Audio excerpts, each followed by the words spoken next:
Donc ce soir, j'ai enlevé le cache culbuteur pour voir ce qui se passait, pourquoi le cylindre numéro 2 et le cylindre numéro 4 ne donnaient pas. Donc j'ai été vite fixé, vous verrez sur les photos. La tige de deux tiges de culbuteur qui étaient sautées. En fait, les soupapes qui avaient dû gripper ouvertes, donc les tiges ont sauté. Donc j'ai mis du dégrippant sur les guides de soupape. J'ai actionné les soupapes avec un démonte-pneu, en prenant appui sur la rampe de culbuteur. Et j'ai mis 2 heures à remettre ces deux tiges de soupape.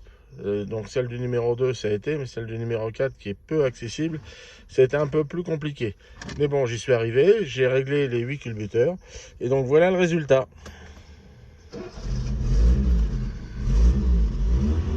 Ça tourne comme une montre suisse.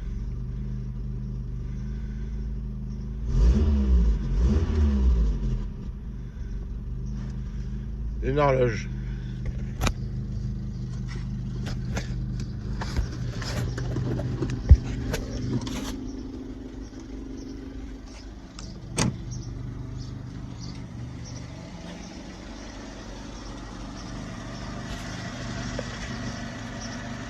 Là, ça tourne bien rond, là, c'est agréable. Là, on accélère. Un bon bruit de moteur d'R16.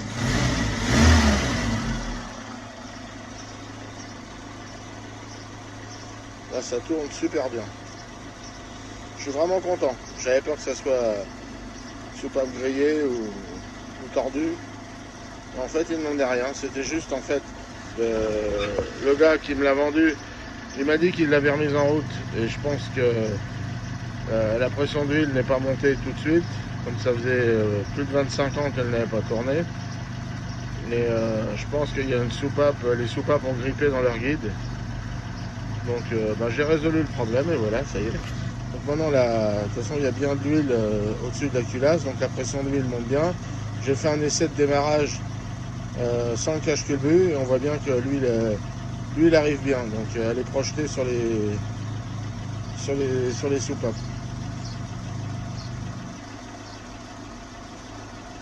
Donc voilà, donc je me retrouve, j'ai un bon moteur. On va regarder s'il ne souffle pas. Rien, rien, que dalle. Et pourtant, c'est de l'essence qui n'est pas de première jeunesse. Bon, j'avais remis un petit peu, j'avais remis 2-3 litres. Mais l'essence est assez odorante. Et ça tourne bien quand même.